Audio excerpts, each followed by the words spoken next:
有些答案仍未被探见。这里是听风。在中国有一句流传了2000多年的成语“乘龙快婿”，可是你有没有想过，为什么偏偏是乘龙快婿呢？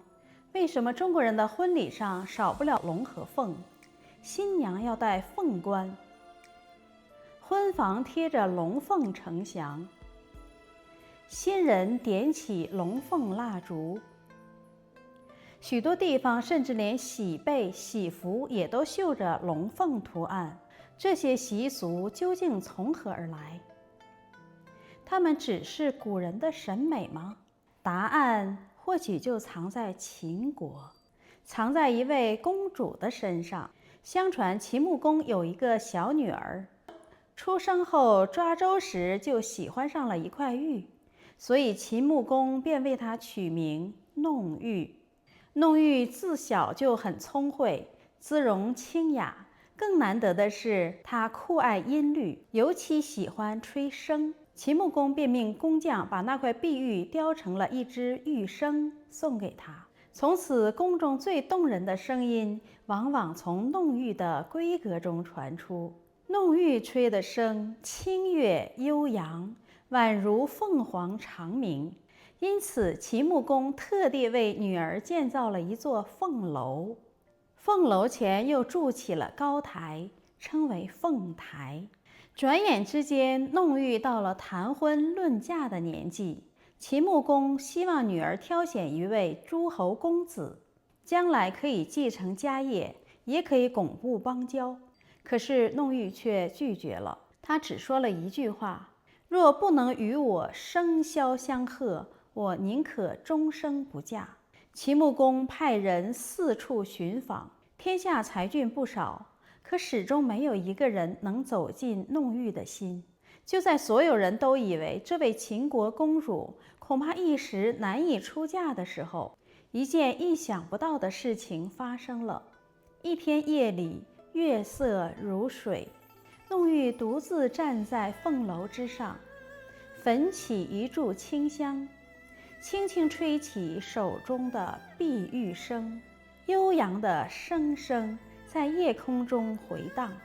就在这时，远方忽然传来另一种乐声，不是笙，而是箫。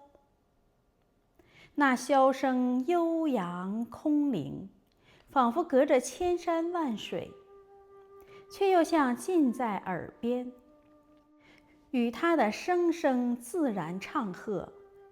两种乐声一来一往，浑然天成。等到弄玉停下，箫声也随之消失，整个夜空又恢复了寂静。一连几个夜晚都是如此。弄玉心中既惊讶又好奇，她从未见过吹箫的人，但却觉得仿佛与自己早已相识。就在这段时间，弄玉做了一个梦，梦里一位风度翩翩的年轻男子乘着彩云而来，他取出一支玉箫，吹奏起从未听过的仙乐，四周彩凤飞舞，百鸟和鸣。男子微笑着对弄玉说：我住在华山，你我之间本有一段姻缘。梦醒之后，弄玉久久不能平静，她把梦中的一切原原本本地告诉了父亲。秦穆公虽然半信半疑，却十分疼爱女儿。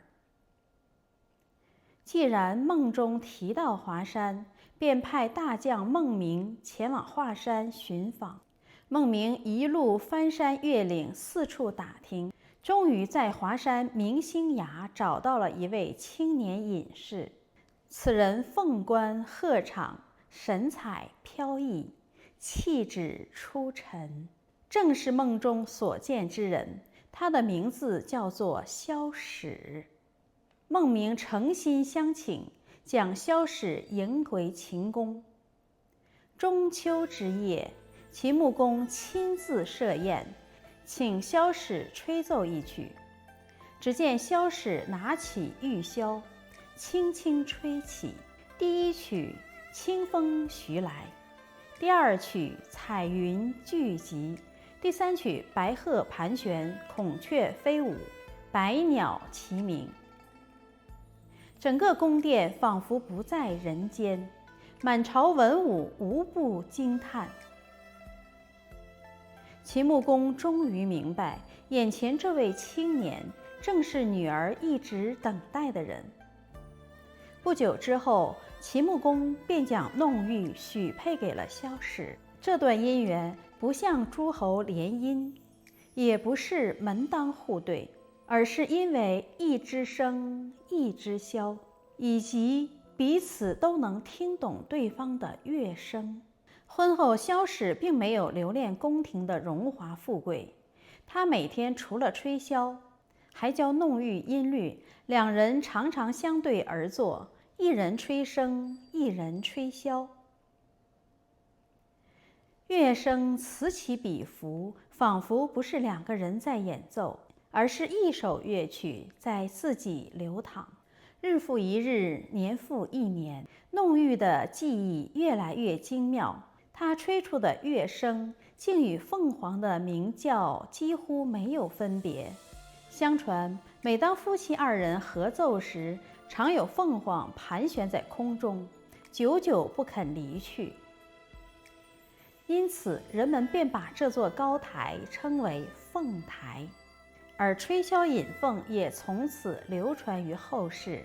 而真正令人惊讶的是，还不是凤凰，而是萧史有一天，他平静地对弄玉说：“我本不是凡人，奉命下界，如今在人间的事情已经完成，也到了该回去的时候了。”弄玉没有惊讶，也没有害怕，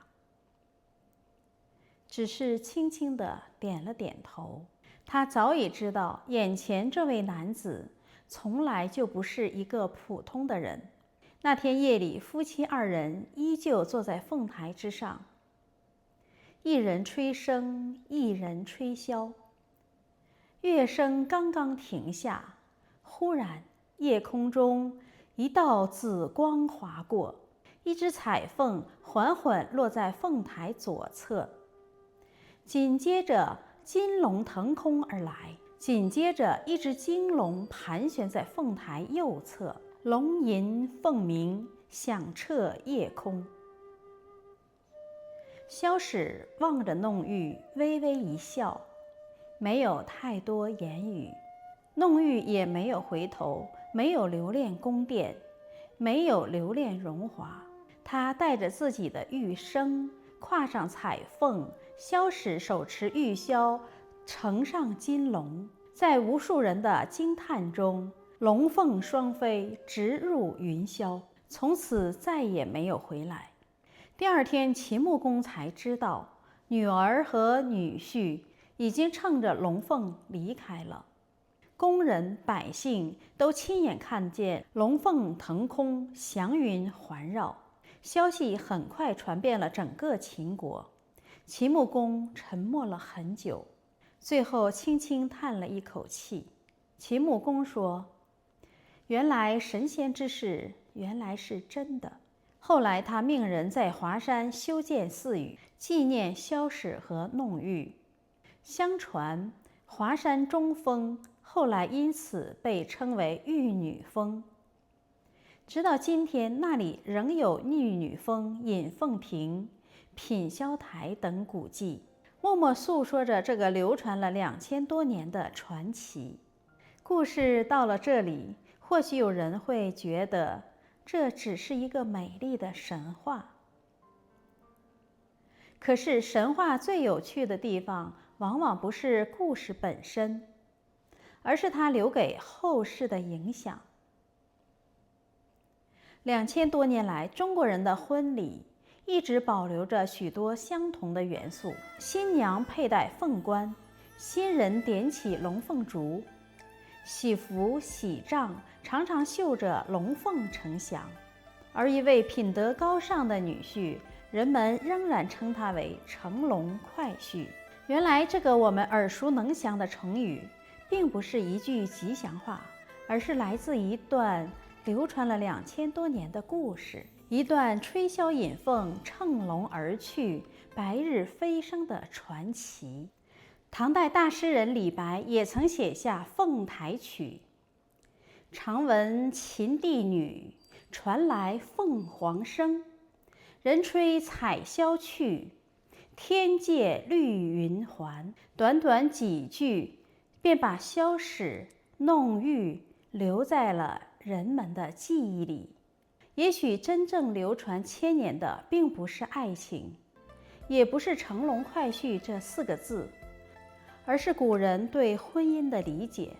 在他们眼中，最好的姻缘，不是权势相配，不是富贵相守，而是志趣相投、知音相伴，彼此成就，一起能走向人生的更高境界。故事流传了2000多年，留给后人的不只是乘龙快婿4个字，也不只是吹箫引凤、龙凤呈祥的传说。它真正留下的是一种中国古人对婚姻的理解。真正的天赐良缘，不是卿卿我我，也不是享受荣华富贵，而是互相提醒、互相鼓励，莫忘返本归真的大愿。也许这正是龙凤相随、乘龙快婿流传了2000多年而历久不衰的原因。欢迎来到听风，在这里我们一起听见那些看不见的答案。如果你也对这些未知感到好奇，记得订阅听风。下一个答案也许就藏在下一阵风里。